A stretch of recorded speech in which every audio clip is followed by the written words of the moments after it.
Ruang Baca, edisi 27 Oktober 2025.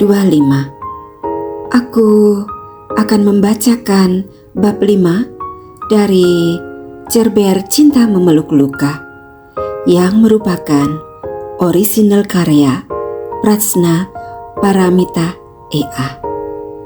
Bab 5 mengisahkan kisah cinta remaja yang terjalin indah di tengah tiupan angin kehidupan yang dilewati cinta Larasati ketika rasa cinta yang tulus menjadi nada yang menjaga hati dari kesunyian. Kalian bisa mendengarkan bab 1 hingga bab 4 di playlistku ya. Yuk kita dengarkan. Cinta Memeluk Luka. Bab 5, Serenade bagian pertama. Hatiku mendengar gema lagu indah dari jiwamu. Aku merasakan cinta, kekuatan, dan perlindungan lewat hadirmu. Sebuah serenade yang menemani langkahku melewati gelapnya malam. 5.1 Kado indah. Angin bulan Desember mulai terasa dingin. Cinta melangkahkan kakinya menuju metro mini yang nampak berhenti tidak jauh dari rumahnya, siap mengantarnya ke sekolah. Cinta pun merapatkan jaketnya untuk menahan dinginnya angin pagi itu. Tiba-tiba Cinta mendengar suara memanggil namanya. Suara yang sangat dikenalnya 6 bulan terakhir ini. Cinta terkejut mendengar suara Haryo. Suara Haryo menghentikan langkahnya. "Haryo, kok kamu ada di sini?" tanya Cinta dengan wajah terkejut. Haryo pun tersenyum simpul, membuat wajahnya makin kelihatan tampan di mata Cinta. "Happy birthday, Cinta Larasati," sahut Haryo sambil memberikan sebuah kado yang dibungkus rapi ke Cinta. Cinta memandang bungkusan berwarna pink warna kesukaan Cinta. Senyum bahagia pun menghiasi wajah manis Cinta. "Cantik," gumam Haryo dalam hati sambil terus memandangi Cinta. Cinta menyadari tatapan Haryo dan wajahnya pun memerah dibuatnya. "Haryo, dari mana kamu tahu rumahku?" tanya Cinta mencoba mengalihkan tatapan Haryo dari dirinya. Selain memang ia kaget sekali Haryo tahu di mana ia tinggal. Karena selama ini Cinta tidak mau memberitahu teman-temannya di mana rumahnya, termasuk dengan Haryo yang seringkali ingin mengantar Cinta pulang. Tapi Cinta selalu menolak. "Ada deh, meskipun kamu sembunyi beribu-ribu kilometer dariku, aku akan menemukanmu," canda Haryo. Cinta tertawa mendengarnya. Pagi itu Cinta ditemani Haryo berangkat ke sekolah naik metro mini. Sesuatu hal yang tidak pernah dilakukan Haryo, karena ia selalu ada sopir yang mengantar jemput Haryo ke sekolah. Sesampainya di sekolah, mereka disambut Wisnu yang menatap mereka sambil cengengesan seperti biasa. "Wah, Koyoke rahasiamu kebongkar ya Cinta. Wisnu menatap Cinta sambil tertawa usil. Cinta pun hanya tersenyum manis sambil meletakkan tasnya di bangku sebelah Haryo. Sebuah senyum indah yang sebenarnya juga disukai Wisnu. Tetapi ia simpan rapat-rapat di hatinya. Cinta, Haryo dan Wisnu nampak ngobrol asik sekali sambil menunggu bel masuk sekolah berbunyi. Tanpa mereka sadari, sepasang mata dengan bulu mata lentik menatap mereka dari kejauhan dengan sorot mata benci melihat keakraban mereka, khususnya ke arah Cinta. Tiara merasa sejak ada Cinta, ia tidak bisa mendekati Haryo yang disukainya sejak kelas 1 SMP. Bel pun berbunyi. Pagi itu diawali dengan ulangan fisika dari Pak Danu, guru fisika yang galak. Semua murid serius mengerjakan soal ulangan, membuat pagi yang dingin karena hujan semakin terasa hening.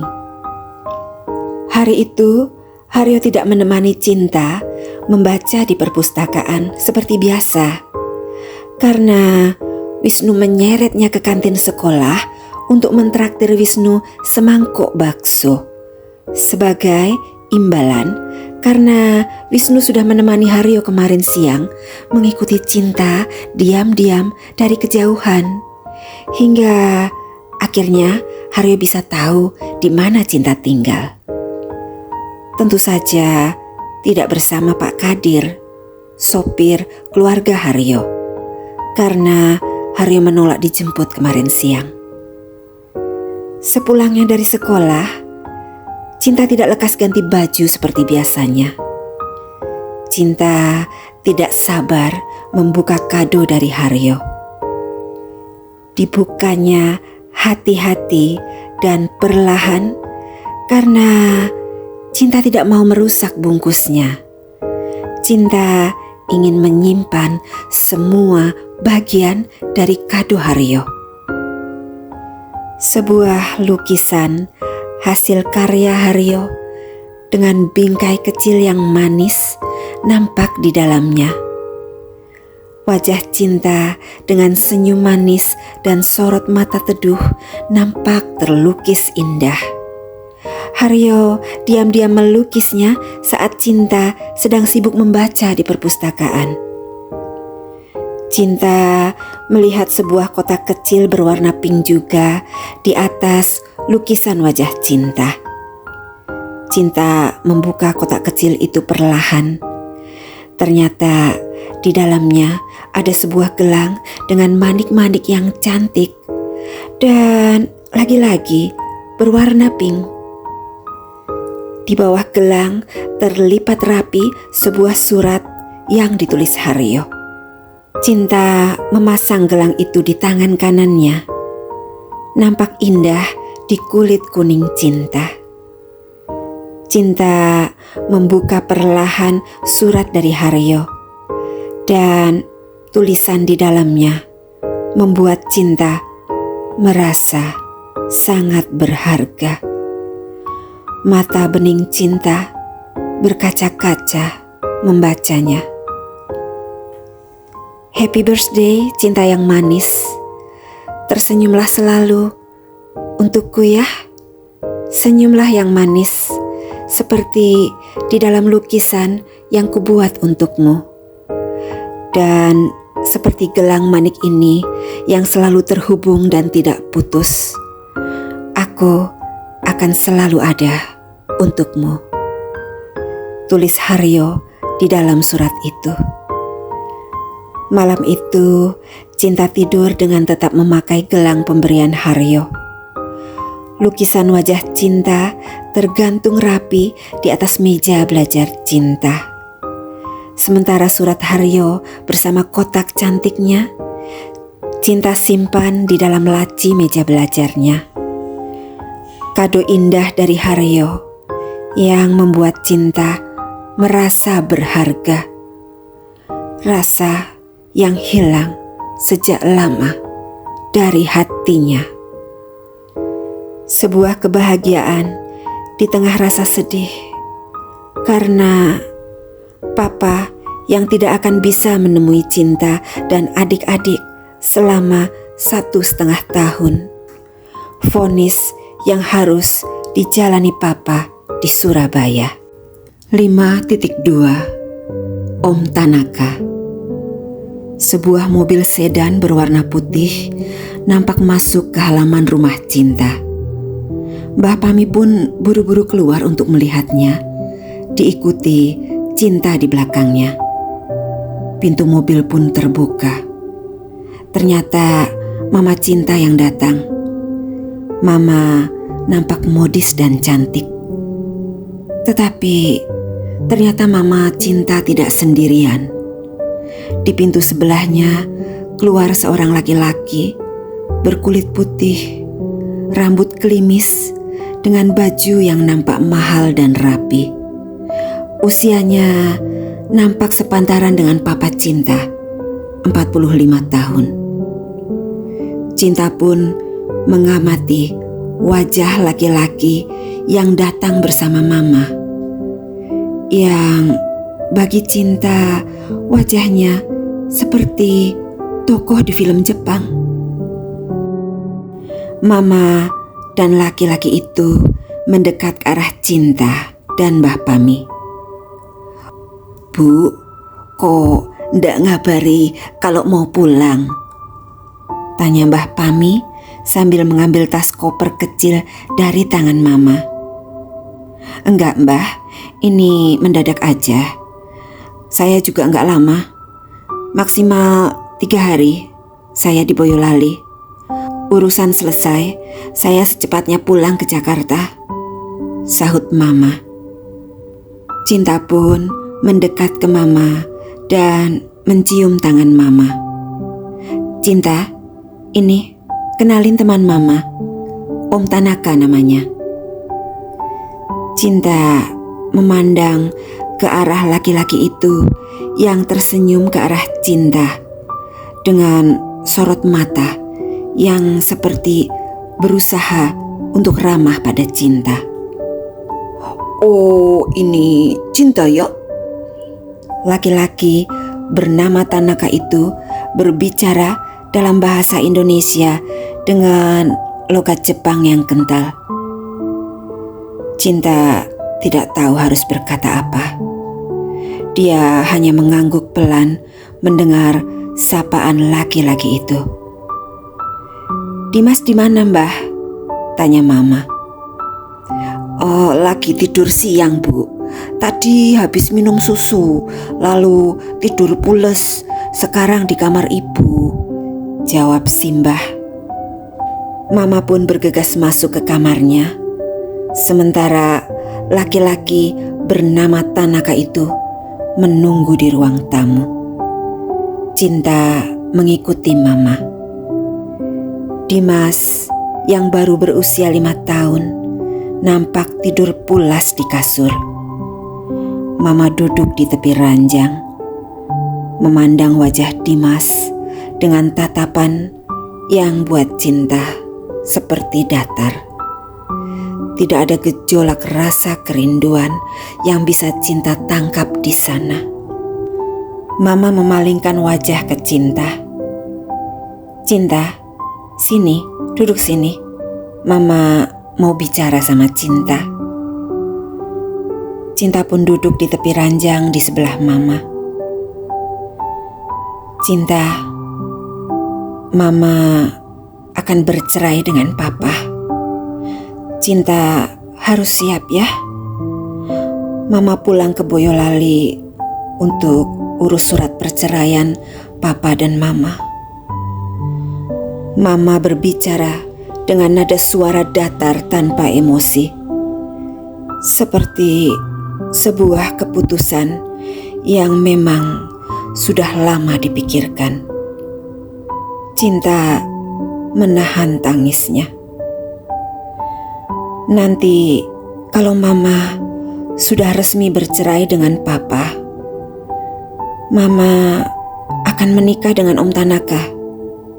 Cinta harus siap, kata Mama.